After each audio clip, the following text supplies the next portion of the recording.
Halo guys, perkenalkan aku Arvina Stiani dari kelas DKM 5 dengan NIM 14225428 akan menampilkan hasil video dari tugas manajemen bencana 2006, tahun di mana Yogyakarta mengalami gempa bumi yang mematikan. Gempa bumi yang disebabkan oleh pergeseran sesar opak dengan kekuatan 5,9 skala Richter memakan ribuan korban jiwa, luka-luka, dan kehilangan tempat tinggalnya.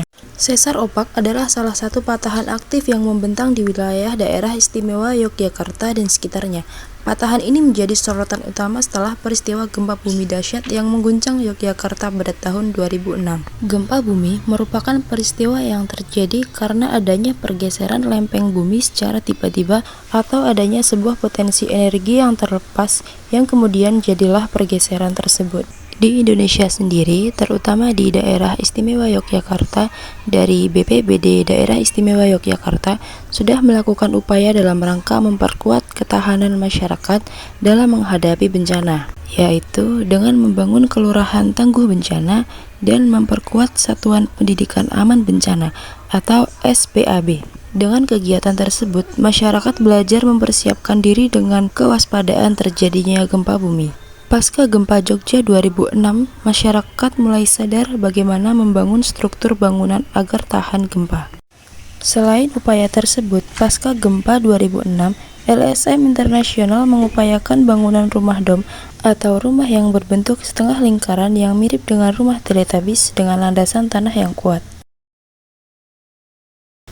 Jepang, sebagai negara kepulauan yang terletak di cincin api Pasifik, sangat rentan terhadap berbagai jenis bencana alam.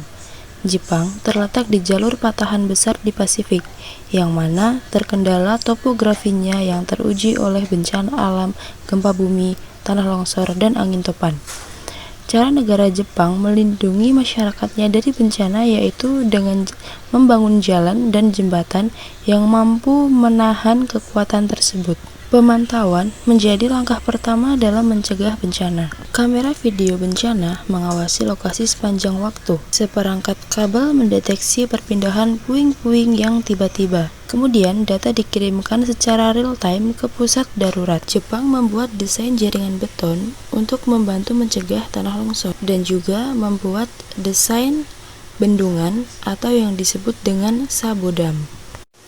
Selain itu, Jepang juga membuat perlengkapan bertahan hidup serta sistem peringatan membantu menjaga keamanan negara, seperti ponsel yang dilengkapi dengan sistem peringatan gempa bumi dan tsunami, sementara kereta api memiliki sensor yang membekukannya jika diperlukan, dan sekolah mengadakan latihan gempa bumi secara rutin. Ketahanan terhadap gempa diwajibkan oleh undang-undang di Jepang.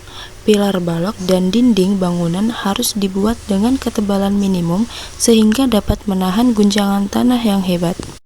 Kontrol getaran juga sangat penting di Jepang dan ini dilakukan dengan beberapa cara yang berbeda. Untuk masyarakat yang tinggal di daerah bukit, setelah mereka mendengarkan sirine terkait bencana, maka mereka akan segera turun dan menuju ke jalur evakuasi yang telah disediakan.